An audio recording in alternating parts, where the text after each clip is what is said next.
7 días, para ganar la quinta ola debemos alcanzar la inmunidad a nivel mundial y no abandonar a los países con más dificultades. Las eléctricas están ganando 700.000 euros por hora y es a nuestra costa, además no está justificado. Mientras los bancos despiden a miles de trabajadores, nos suben las comisiones.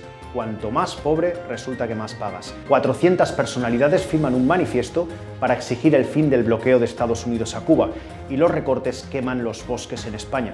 Además del cambio climático, esto tiene responsabilidades. Soy Joan Encuñat y esto es 7 días. Vamos allá. Dos buenas noticias. Desde el fin de la vacunación no se ha producido ni un fallecimiento en las residencias de mayores de la Comunidad Valenciana. La consejera, Ana Barceló, asegura en Les Corts que se empieza a doblegar la nueva ola de la pandemia. La incidencia se ralentiza entre los jóvenes de 12 a 29 años, aunque la incidencia acumulada supera los 700 casos por 100.000 habitantes. 3 son las claves para combatir la quinta ola. Primera, la vacuna. Hay que vacunar a toda la población y además hay que vacunar a toda la población mundial. Ya hay 26 millones de personas, el 54,7% de la población, que ha recibido la pauta completa de vacunación en nuestro país, que es el porcentaje más alto entre los grandes países, solo por detrás de Canadá, Reino Unido o de países de baja densidad de población, como Malta o Islandia. La media europea es del 46%, pero no basta. Los científicos y la OMS advierten que el desequilibrio de vacunas entre los países ricos, donde abundan, y los pobres, donde faltan, aplaza hasta 2023 o más allá la inmunización masiva de la humanidad. Este es el reto que hay que exigir. En segundo lugar, hay que reforzar las medidas individuales y de grupo, que y están asentadas en la inmensa mayoría de la población, pero sobre todo no hay que rebajarlas de forma precipitada. Y en tercer lugar, hay que persistir en proteger a los sectores más vulnerables, con una sanidad pública fuerte y una atención primaria con recursos. Quienes defienden la inmunidad de rebaño, impuesta en base a la libre circulación del virus, atacan a los sectores más débiles, a las clases con menos medios, menos rentas, a los barrios y zonas más pobladas y hacinadas y con menos recursos sanitarios. O la salud es lo primero, o lo son sus beneficios a costa de nuestra salud. Cada hora, las 3 grandes compañías energéticas que controlan el 85% del mercado español, a saber, Endesa, Iberdrola y Naturgy, obtienen 700.000 euros de beneficios netos. Entre las 3 ganaron en 2020, el año de la pandemia, 6.000 millones de euros, según los datos que ellas mismas han dado a la Comisión Nacional del Mercado de Valores. Sus beneficios siguen creciendo cada año y con la pandemia aún más. En los últimos 5 años han ganado casi 26.000 millones de euros. Y eso a pesar de que en ese tiempo el consumo eléctrico ha descendido un 5,5%. Pero eso no es todo. Entre las 3 eléctricas repartieron entre sus accionistas el año pasado más de 6.000 millones de euros, que es un 15% más que en el 2019. Y resulta que casi la mitad de estos beneficios van directamente a los grandes fondos extranjeros, que son los mayores accionistas de estas compañías. Y todo esto sabiendo que la factura de la luz de julio es la más cara de la historia. De nada ha servido la bajada del IVA del gobierno, que la pagamos entre todos.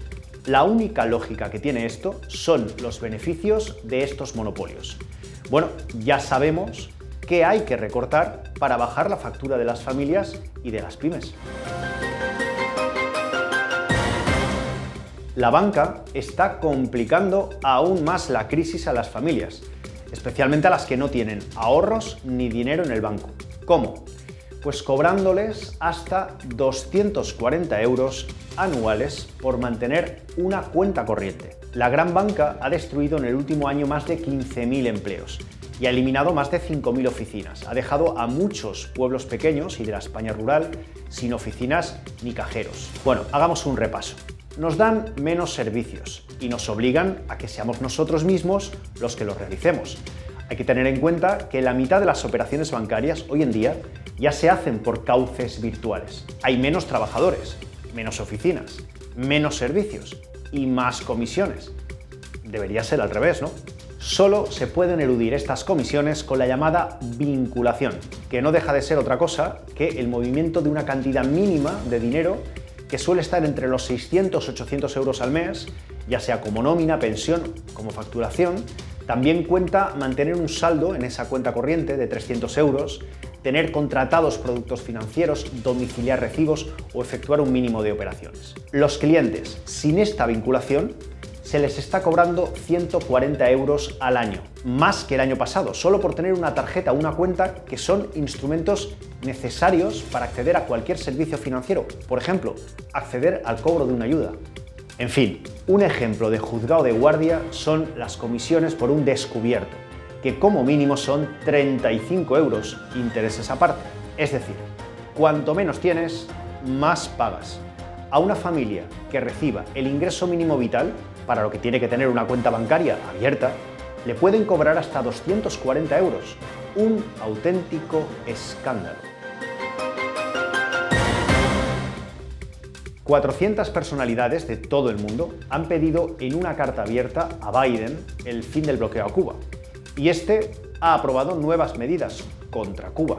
El pasado 11 de julio, miles de cubanos protestaron en las calles contra la situación de escasez de alimentos, medicinas, y por los cortes de luz. 10 días después, 400 personalidades del mundo de la cultura y la política a nivel internacional firmaron la carta Let Cuba Live, Deja vivir a Cuba, publicada en el New York Times, en la que pedían al presidente de Estados Unidos el fin del embargo sobre Cuba y la anulación de las medidas coercitivas de la administración Trump. Entre los firmantes de la carta se encuentran, por ejemplo, personalidades como Emma Thompson, Jane Fonda, los políticos Lula da Silva, Rafael Correa, el Premio Nobel de la Paz, Adolfo Pérez Esquivel o Noam Chomsky. En la carta le recuerdan a Biden que el 23 de junio la mayoría de los Estados miembros de las Naciones Unidas votaron para que Estados Unidos acabara con el embargo y que en los últimos 30 años esta ha sido la posición predominante en la mayoría de los Estados miembros. Como dije hace 2 semanas, apoyamos la denuncia del bloqueo de Estados Unidos a Cuba como condición para mejorar las condiciones de vida de los cubanos y las cubanas, defendiendo la independencia de la isla y su soberanía frente a cualquier injerencia e intervención de Estados Unidos. Pero también apoyamos el derecho del pueblo cubano a la libertad, a la democracia amplia y a la exigencia de que el gobierno escuche las demandas y dé solución a los graves problemas económicos que tienen, en definitiva, cuidando del bienestar de los cubanos. Los desastres naturales se han hecho presentes con fuerza este verano.